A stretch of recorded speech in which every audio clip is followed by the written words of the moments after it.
Hey guys, mahal everyone, 40 the Broadway Saiyan here, bringing you guys another video on Dissidia Final Fantasy Opera Omnia. If you see some two jokesters laughing on this video with me right now, this is a collaboration because we're going to be talking about the level 70 awakenings, and I'm joined today by my bros, Lidz and Omar. Can you guys just introduce yourselves? Tell us a little bit about yourselves, what you guys do, what your love for DFFOO is all about. Go ahead, guys. Go Lidz, you go first. Oh, damn it. Put me in the spotlight. Well, like 40 said, my name is Lidz87. I have a puppy named Oliver. He can be a little punk sometimes, but I love the little guy. But I like Dissidia Final Fantasy Opera Omnia. I love that game for quite a while. Honestly, like legit, when I first started playing it, 40 the Broadway Sing was one of the first people that I watched when I first got into the game, because beforehand I was like that Dragon Ball Z Dokkan battle. What was that? Back in the day. It's love, bro. It's love. Come on. Hey, come on. But Okay. Other than that, I just do like, yeah, I love the game. It's a great game. Great game. Global and JP, so lots of knowledge. Lots of knowledge. Nice. And you have Discord and YouTube. You do all the good stuff too. Yes, I do as well. I do put up the occasional guides from time to time. They're more about the mechanics of the game, and so that's usually where my focus is at. Nice. Hi, it's Omar. I YouTube. Now I just focus on just streaming here and there, and then mainly just Discord. Yeah, that's pretty much where you'll find me. We're on Discord. We have a lot of people joining lately. Lately, it's been called the streamer cord. I don't know why. Maybe because everyone in there streams as well. But yeah, it's all for fun for this game. This game is awesome. So we're about to go through some new era in global, which is really, really cool. That is indeed true. We're going to be approaching level 70, which is pretty exciting. And guys, don't forget, please check the video description and the pinned comments, because both Lidz and Omar are going to have their links down below for their YouTube, their Twitch, their Discord, all that cool stuff. So be sure to show them some love, show them some support. Before we actually get into this, I do want to mention two things. I know all of you are going to be wondering, oh, are you guys going to talk about the reworks for 3 of these characters that are going to be getting the level 70 awakenings? And are you guys going to be talking about the raids that go live or they debut during level 70? They will be talked about on a separate video, on separate videos, I mean. So this one is going to be solely about the level 70 awakenings themselves. So guys, if you're going to be looking for that information, they will be covered on a separate video. So just keep that in mind. But anyways, we're going to start things off about level 70 awakenings themselves. So what does level 70 awakening do? Well, first of all, the characters are going to be getting increased stats, new passives, and a new ability. At C level 61, that's going to give you those 10 additional levels to get into level 70. And then at 63, you get that additional 20 additional CP, which is pretty cool. So then that way you have a little bit more CP to play around with passives. And then at 65, this one is pretty important, so you guys pay attention to this.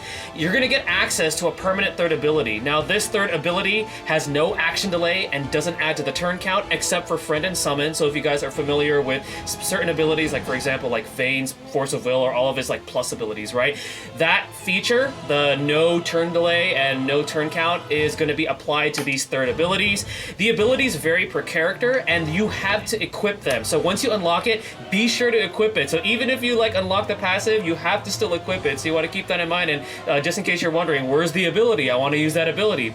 And also at level 68, you're going to be unlocking an aura for that character. Now the aura is either applied to the character itself or to the party. And this is also very crucial and important because we all know that auras do not take up a buff/debuff slot, which can be very powerful. And then finally at level 70, Crystal Passive level 70, we are also able to improve the permanent third ability, so it does like a minor improvement to help it make it more viable when you actually use it in combat. Yep. Any thoughts, guys? It's good. We're still gonna go through all the info, but yeah, it's just a good time for global. Finally, that's why I returned to global. So Same thing. Just like we will get into the pretty much into more details as we do go on, but honestly, like I think the more important one for me is Crystal level 68, because that's where usually a lot of the more powerful buffs are. But those are my 2 cents for now. Yeah. Sounds good. So now we're going to talk about awakening materials. I believe I'm going to turn this over to Lidz. So Lidz, tell us about these awakening materials. This is what we need, right? All right, so this is probably one of the most important parts about the entire 70s Awakening. We will be getting new materials known as High Shards, aka Tier 5 Awakening materials. Now, in order to exceed the level 60 cap, you need to collect these high crystals in order to go past, or in order to go from level 61 to 70. Now, like we mentioned earlier, you can't prioritize all the way to crystal level 65, so you can get your character's additional ability, or you can go all the way up to crystal level 68 for those character unique buffs. Because again, a lot of those crystal level 68 buffs are pretty powerful. They're pretty strong, and I mean, if you guys are low on resources, you guys are really stingy with your resources, you know, you guys don't have to go all the way to crystal level 70. Sometimes these crystal level 70 buffs, it just buffs the additional ability, but honestly, a lot of the power for that comes from the Bloomstone passes, which we'll get into in a moment.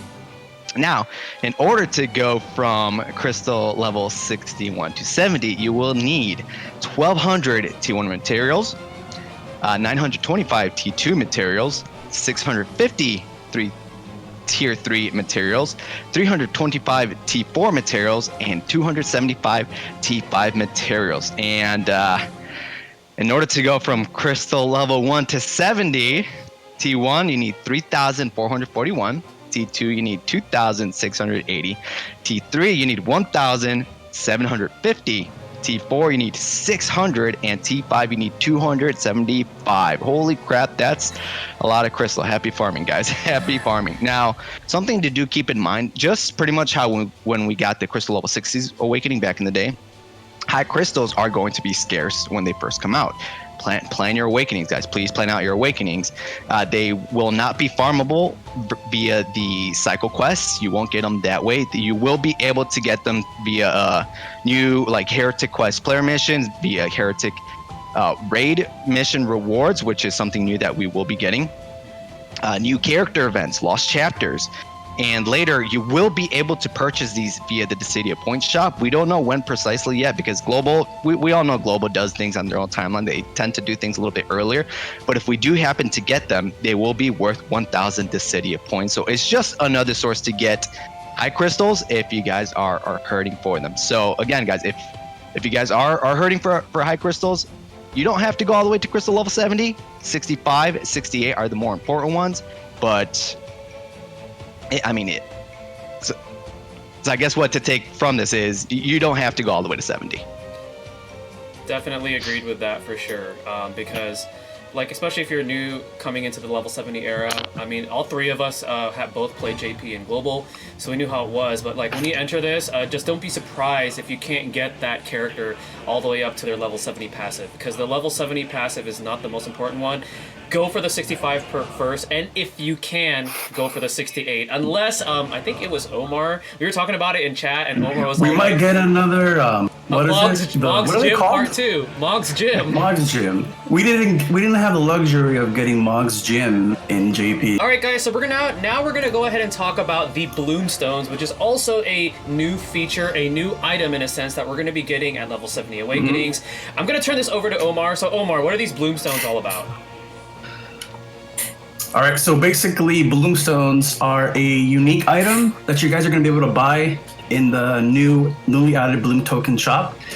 You only buy one, so it's one per character. So once you buy them, you do need 60 Bloom fragments to fully level and let me break the Bloomstone. It basically unlocks a new passive for the character. Like I kind of call them like a fourth artifact passive. You know what I mean? Like, you know, we pick 3 artifacts from the Indulges. This is like the 4th. It's also 20 CP, and you earn these Bloom tokens, which you'll see in the image, through raids and through pretty much the missions and choco boards. So at first, it seems like they're very scarce. A lot of people at first were saying that, oh, we can't use them because we're not going to get as many. Over time, they just give us a lot. So pretty much right now in JP, I have more than enough, so don't be afraid to use them if it's your favorite unit. So definitely, yeah, definitely. You know, if they're your favorite, or if they're a unit that you're aware of is going to be very meta defining for a good portion of the time, that would be like the best time to use them. But yeah, you guys will see this pretty like they're not going to be super scarce like the T5 materials are. Yeah. But yeah, definitely. So anyways, guys, so we know that level 70 is coming out, and they're going to release them in batches, kind of like level 60, and there's going to be 6 of them, and the 6 featured level 70 characters that we're going to be getting soon are going to be Cater, Yda, Sazh, Laguna, Shantotto, and Warrior of Light. Now, 3 of those characters are going to get a rework. However, like we said in the beginning of the video, the reworks will be covered on a separate video, so we're only going to cover what they get at level 70. And we're going to start things off with, oh boy, Cater. I try not to laugh about this character, excuse me. Let's just get it over with. I know, let's just get it over with, right? Let's get it over with Cater. So Cater is one of our first level 70 awakenings. So C level 65 is going to give her that third ability. It's called Blizzard Shot. It's a 2-hit, ice range, single target brave plus single target HP attack. It gives her 40% evasion up to herself for 2 turns, and it has that no action delay, no turn count increase. It doesn't apply to friend or summon though. And then the 6-8 passive that she gets is called Radiant Bravery and Destruction. So she gets a fairly decent 20% initial brave and max brave increase applied to her as an aura. And then her 70 passive gives her Blizzard Shot Extend. It gives her the Enchant Ice effect to herself, so now all of her brave hits are going to be dealing that ice element damage. And then if you happen to unlock her Bloomstone, she gets Blizzard Shot Growth, giving her an additional usage to Blizzard Shot, as well as extending the duration of that ability's effects by 2 turns. So, do we have anything else that we have to say about Cater? Guys? Honestly, no. No comment. No comment. All I'm saying is that I just hope she gets crazy love on JP soon, because she still hasn't had any. So I'm not excited for her whatsoever. Yeah, unfortunately. But I mean, she gets a level 70, so stat increase. She does. So I mean, any Cater lovers, there you go. Yeah, there you go, right? Yeah, if you love her, go for her. Definitely, definitely. All right, who's taking Yda? Me. All right, so Yda will be amongst one of the very first few units to also receive a level 70 awakening. At crystal level 65, her ability is Attack Up, so grants 30% attack up to self for 1 turn. That's not bad. 30% attack to self. Okay. No action delays, no turn count increases per usual. Crystal level 68 passive, Radiant Bravery and Power. So she will be getting a 20% int brave and attack increase. So I mean that 20% on top of her additional ability, that's a 50% increase for 1 turn. That's a nice attack up above for yourself. I mean it's not a VV attack up, but it's something. And crystal level 70 passive, Attack Up Extend. So adds 20% max brave up to Attack Up's effect. So not only that, she will be dishing out a little bit more HP damage on top of her brave because of that 20% max brave increase. Now with her Bloomstone, once you max it out, you will get Attack Up Growth, which adds an additional use to her Attack Up ability, her 65 ability, and +1 turn duration to Attacks Up effect. I wish I could say more about Yda.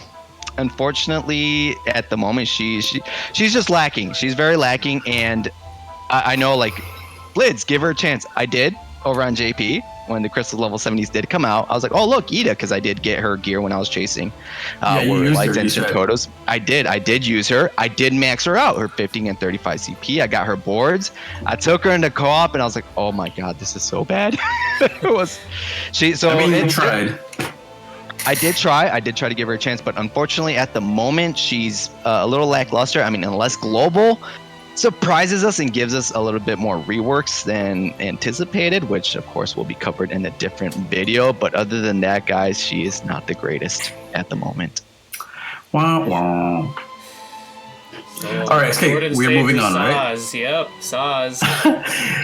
I mean, I'm a little more excited for one is Afro than I am for him. So let's just say that. All right, okay, let's get through this. So his Sazh, so he's not unfortunately he's not gonna get a huge boost like he did in Global when he got an early 35. Remember that? Mm-hmm. His C65 is called Boost Advance All. It grants the party 10% max Brave Overflow for 3 turns, so that's not bad. Again, these abilities, you gotta scroll down to see it if they have an EX. You'll see a little scroll thing. There's no delays. I'm sorry, there's no action delays are these, and it doesn't waste a turn. It does waste a turn in the summon, and if it's a support, don't forget that. Level 68 passive, which I think are very, very important. So I would try to get 68 passives first, and if you can. His is Resounding Bravery and Destruction. It gives 10% initial brave and max brave to the party, which, you know, it's just permanent. You just learn it and everyone gets more initial and max brave, so that's pretty good.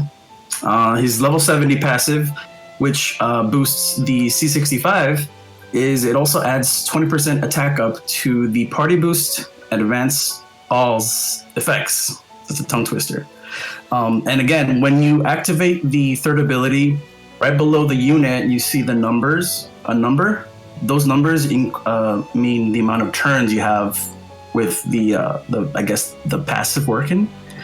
And finally, the Bloomstone is boost advance all growth. So basically, you can use the third ability one more time, and the duration of the effects lasts 2 more turns. So for me, any Bloomstone that increases the amount of uses for the third ability are superior than anyone else. Does not all characters have that +1 usage. So I kind of used him in the 70s, kinda.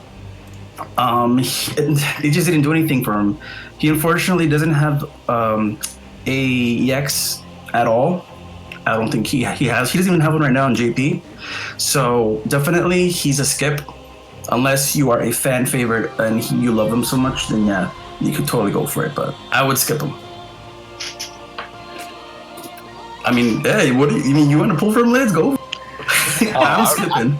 Truth be told, I already have this gear from Global back in the day when we got his 35 CP early. He is maxed out. I will most likely probably get him up to like at least 68 because, come on guys, Lord and Savior Sazh, he deserves a little love. He deserves a little love, so I'll definitely be trying him out for sure.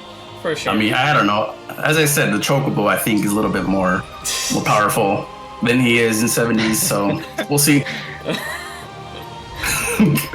All right, so we got Laguna next. Liz, you want to go over the man with the machine gun? Because, yeah, this guy, he's getting level 72.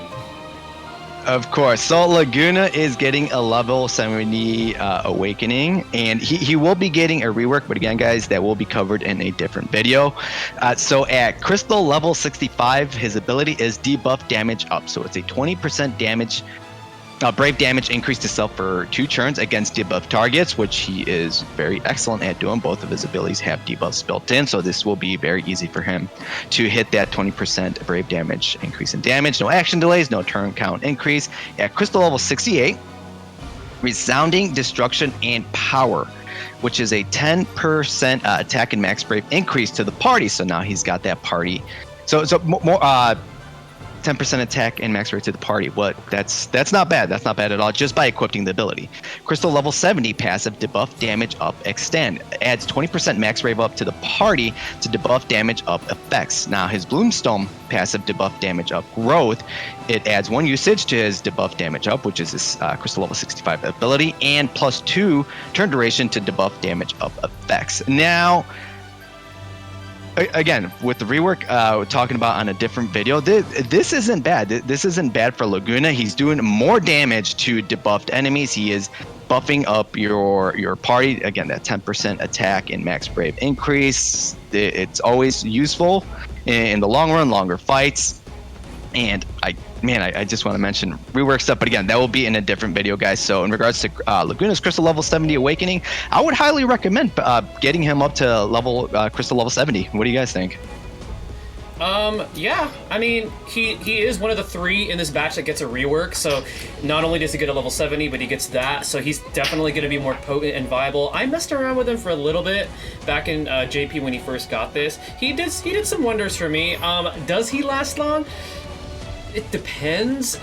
Later on, actually, not too long after this, we're gonna be seeing some better debuffers. So Laguna is good as like a substitute. If you're like, man, I need a debuffer, but I don't have some of these stronger units that we'll be seeing later, Laguna is a good choice. And also he does get an EX weapon, which also debuts at his level 70 awakening, so that does help him further. So he's definitely a step above the last 3 characters we just talked about, because at least he gets a rework, at least he gets an EX. It's up to you. I personally might try to at least get him up to level 68, or Crystal Passive level 68, so then that way I have access to that aura and I have access to his third ability. And if Ticket Luck is good for me, hopefully I'll score that EX so I could put him to good use. But yeah, overall he's not bad. I don't know. What do you think, Omar? No, I don't think he's good. All right. I've used him. He just doesn't hit hard. He doesn't hit hard. When he gets his EX, then yes. But just right now, I just don't think he's good enough. I'm not gonna just tell everyone, yeah, he's great. Like his rework is very, very good, but there's ones coming, and we will talk about those. So unless you are a huge FF8 fan, which I know a lot of them are out there, completely go for it. Have fun. He's completely usable. He's totally viable. He's just not the best. That's just he'll get better. And this is why I like these collabs like this, because we all all of us play and we all have different opinions. But you guys can see that who are watching this. You guys can get different points of views from different players that you're actually seeing on this collab. So yeah. Anyways, Laguna. For me, I like him. Omar doesn't really like him. I think Lidz is neutral. No. So yeah.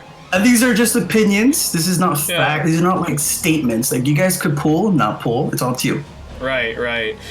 Which brings us to our next level 70 awakening. I'm gonna take the reins on this one. Come on, guys, Shantotto. Are you sure? Okay. I'm sure. Shantotto, #1 waifu for me in all Final Fantasy. I love her character. Everybody knows that by now. But she gets a level 70 awakening and a rework, which I'm so tempted to talk about. But we're gonna save that because we're only talking about level 70. So at 65, she gets weak damage up. She gets a 1.2 times damage increase to herself when she's exploiting a target's weakness. So anytime she's hitting a target's weakness, and we know Shantotto is an Imperil specialist, she's going to be dealing even more damage. So that's a pretty cool ability, and it helps her to be able to dish out more damage, especially when she's in her play rough or her angry mode, right? And then at 68, she gets a passive called Radiant Destruction and Power. So she gets a 20% attack and max brave increase applied to herself as an aura, which further improves her brave and HP damage. At 70, it's going to be improving that weak damage up. It's going to be adding a 20% max brave overflow to herself for the effects of that ability. So that's pretty cool. So then that way she could deal more HP damage even further. And then her Bloomstone, weak damage up growth, +1 usage to weak damage up, and then also a 2-turn additional duration for its effects. Now, if you ask me personally, you already guys know what I'm going to say. Yeah, Shantotto, put those black T5 materials to good use, because she's good. Her abilities with the rework, which we will be covering later, become so much better. So if you're looking for like a good single target magic DPS that can exploit weakness, this is going to be the character to go for. But I'm going to turn it over to Omar and Lidz. What do you guys think about Shantotto? You want to go first? Yeah, sure thing. Now it's really tough to not go into said characters reworks, because honestly that's where just her crystal level 70 awakens, her passive, you guys see that she does 1.2 more damage when she's floating a weakness, and she's pretty good because I believe at the moment, all right, now JP and Global start becoming a blur. At the moment she imperils, I want to say like 6 of the elements with her EX ability. And later down the line of when she gets an evolved EX weapon, she is going to be essentially the elemental Imperil queen. So I definitely tried her out over on spoilers later down the line, and I see 40 smiling over. He's like, yes. Now, I definitely did try her out last year on JP when she got her 70. I like what she got. I really like what she got. She was doing some pretty good damage. So, and honestly, before that, I wasn't really a fan of Shantotto, but after I tried them, I'm like, oh, she's pretty good. So I definitely like her. Okay, so if you ask me, I say you pull for her. I used her when she came out with her 70, and she gets the rework, right? She gets it here. I'm pretty sure. Okay, yeah, pull for her. If you don't have a good DPS, she just hits so hard. And I know we're talking about the reworks, but attached with the 70s, she does what she is supposed to do. She just does damage. A lot of the fights that you guys will encounter from here until the next couple months, she'll be very, very helpful. So I would say definitely go for it. Everybody should go for her. 40. What if we get her costume early? Dude. Oh yeah, I just had They to do, throw like- that in there. they do like throwing random early costumes, Yep. like with heck Fran. Yeah. There we go. Okay. All right, so we saved the best for last on this batch of awakenings. I'm gonna let my boy Omar take the reins on this one. Why don't you go ahead and talk about the last awakening on this list here? All right, so here we got Captain Warrior of Light America. Or not America. He could be from any country. Doesn't really matter. This is the guy you want. Amazing rework, which you will see in another video. But yeah, so I'm gonna go through his 70 awakenings really quick. So you see level 65 ability, resist up all. So he grants the party 20% brave damage resist for 3 turns. This is huge. This is very, very, very good. If you feel like a big amount of damage is gonna come towards you and you think you have a shield up or you're running out of shields, pop this and it's gonna help you very, very much. Again, it doesn't take up an action turn and there's no delays. His 68 is Resounding Bravery of Protection. So basically just another good 10% increase in initial brave and 20% defense. People underestimate defense in this game so much. Later on, it's going to be very, very, very helpful. So I don't recommend defense on artifacts or passives, but with this one, this is very, very helpful. Finally, level 70 passive, resist up, all extend. It basically adds just Brave Region to the whole party. And who doesn't like a little Brave Region? You guys like Brave Region? Of course. Yeah, right. It's good. Easy Brave Regions, easy damage. And finally, Bloomstone, resist up, all growth. This is another great one. It just increases the usage by 1. So another free use. And the turns, it lasts 2 more turns. So if you pop the ability, it technically lasts, I want to say 5 turns. Yeah, 5 turns. So you have 15 total turns of the ability. So it's pretty good. So I'll leave it to you guys to give me your input. Is he worth pulling for? What do you guys think? Is he good? Guys, so let me give my. I'll give my thoughts on this You go first. awakening, because Warrior of Light, guys, Warrior of Light. All I can say is yes, invest in this character. This is going to be a character that's going to be lasting you guys for several months. Even right now on JP, he's not. In JP right now, he's not as potent as he was before, but he is still used. And you're going to start to see that later down the line when we start hitting the Chaos era, talking about the future here. Having a support or a tank is crucial. You can't just rely on your damage dealers and be like, I'm just going to beat face, because how can you beat face if you're getting beaten to the face at the same time and have no answer for that, right? Warrior of Light, again, we're not going to talk about his rework here, but his rework is nuts. It's insane. So investing those T5 materials when you actually get them upon his level 70 awakening, definitely worth it.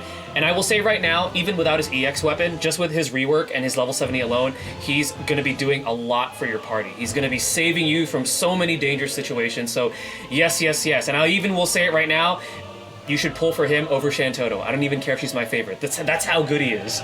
Whoa, boy. Whoa, that's a big statement. Whoa, I did not.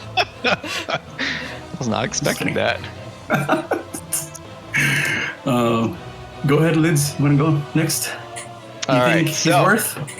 Do you think he's worth? I don't know, guys. I don't know. I mean, if he came with this, Captain America looking costume, sure. No, I'm just kidding, guys. Guys, we're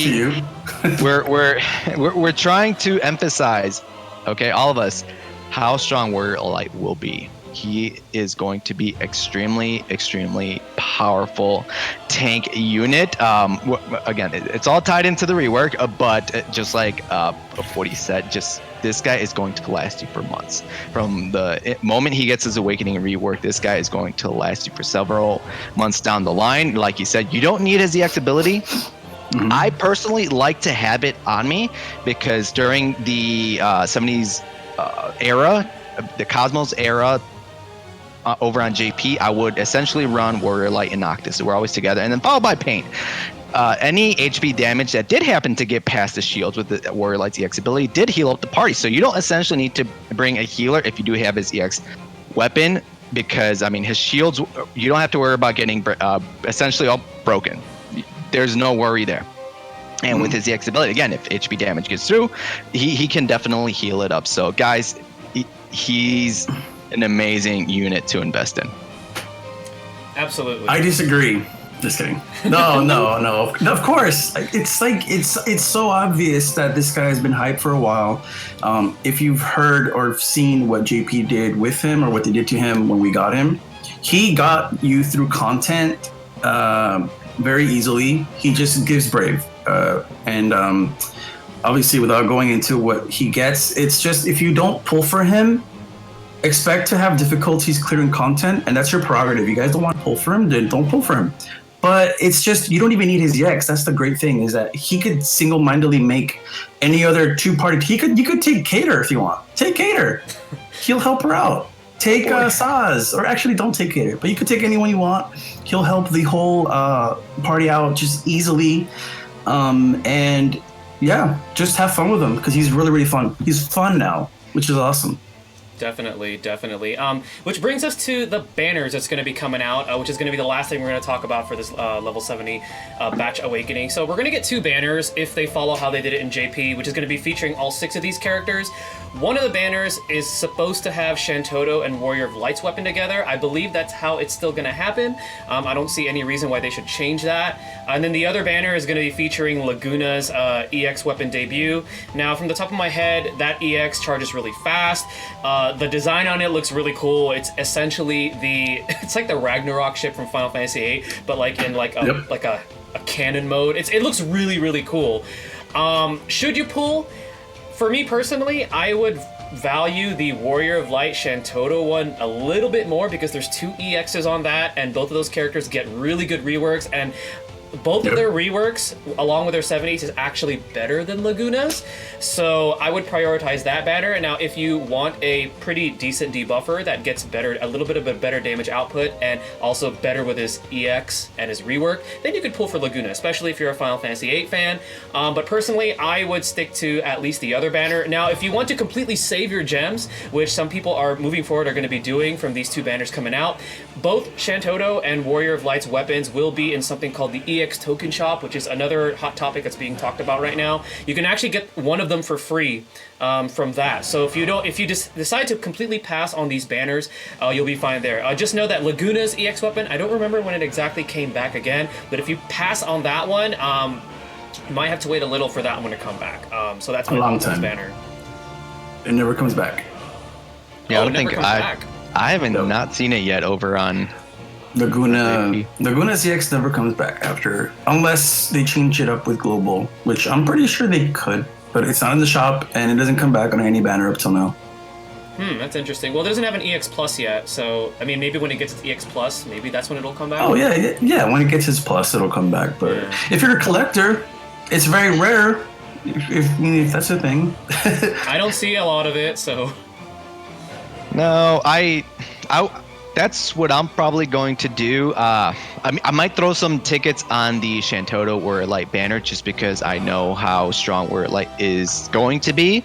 I know how strong Shantotto will be with her EX Plus. I try to plan ahead, because again, spoiler alert, later down the line, she will become the Elemental Imperial Queen. So if I could snag her EX now, that'd be great. That'd be amazing. At least I have it ready to go. But if we don't get anything, again, like 40 said, the hot topic is we are potentially getting an EX token shop. Nothing is confirmed, guys. This is all based off of what JP got around their timeline, and it's getting close to that time, and Warrior Light is on there. So if you do miss out on Warrior Light's EX weapon, you could potentially snag it there.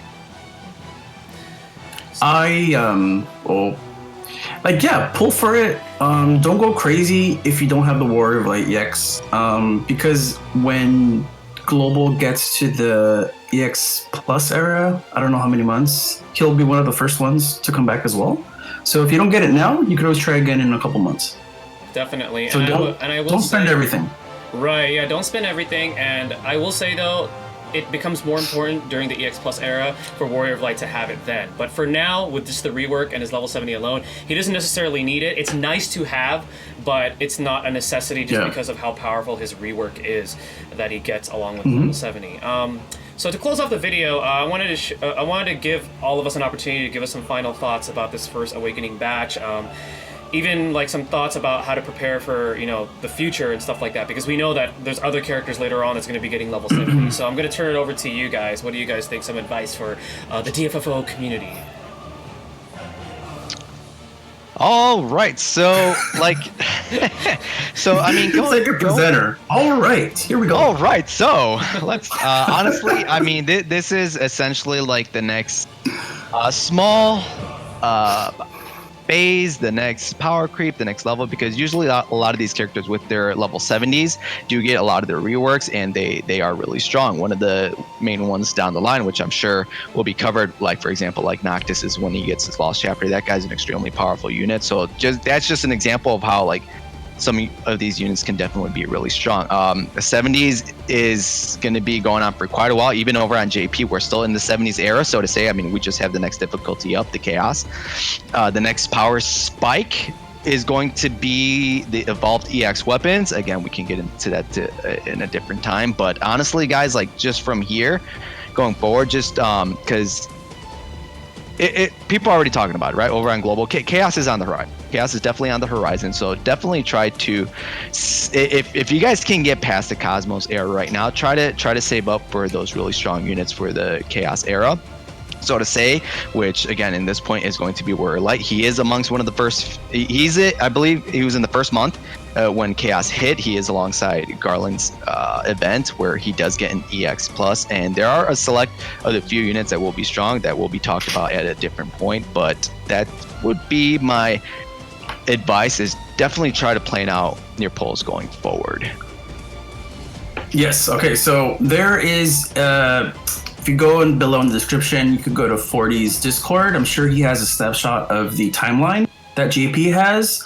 If you guys really want to look ahead, I recommend you actually look ahead and not be worried about spoilers, because there's a snapshot of what each month is going to bring to global, unless they change stuff around, which they might. I would recommend you guys go there, kind of plan out your gems, kind of see which ones you want, which ones you don't want. Also, I always recommend people just do your summon boards, get those passives done. I know it's annoying to do it. I'm controlling my language. Oh yeah. It's annoying.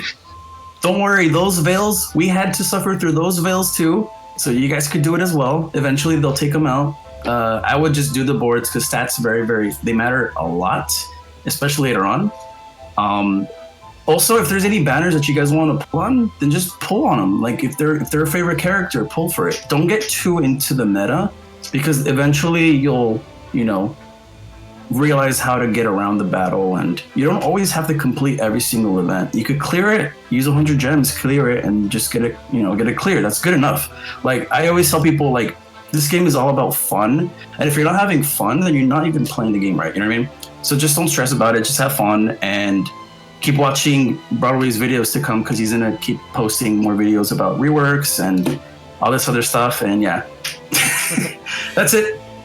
Awesome, thank you guys. One thing that I do want to mention, which is my 2 cents, is level 7 reworks and level 70s are two different things. Honestly, the rework is still what matters the most, because like you see in this batch, 3 characters don't get a rework and only a level 70, and it doesn't really do much. So it's better when the character gets their rework still. So that's why for this, first of all, for this first batch, plan like your resources, like be smart with your resources, unless like Cater happens to be one of your favorites, just because you want to make sure that you've built up the character that can actually get you through the game and get you through some of the harder content and things like that. But that's just going to be my 2 cents on that. But anyways, guys, I just want to give a huge thanks again to Lidz and Omar. And I didn't want to forget this. I was supposed to mention it at the beginning, so I apologize. But our bro Josepher, who's also a fellow DFFOO content creator, was supposed to be on this collab, but he's in London, and the time zone difference, it just made it hard to work it out. But we're going to be doing another collab with him.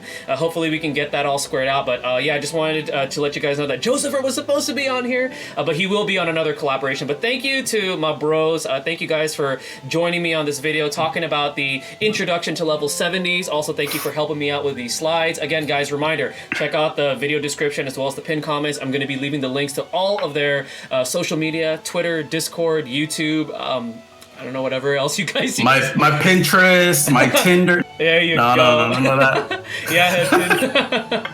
But anyways, thank you guys again for watching. Show support to Lids and Omar, my bros.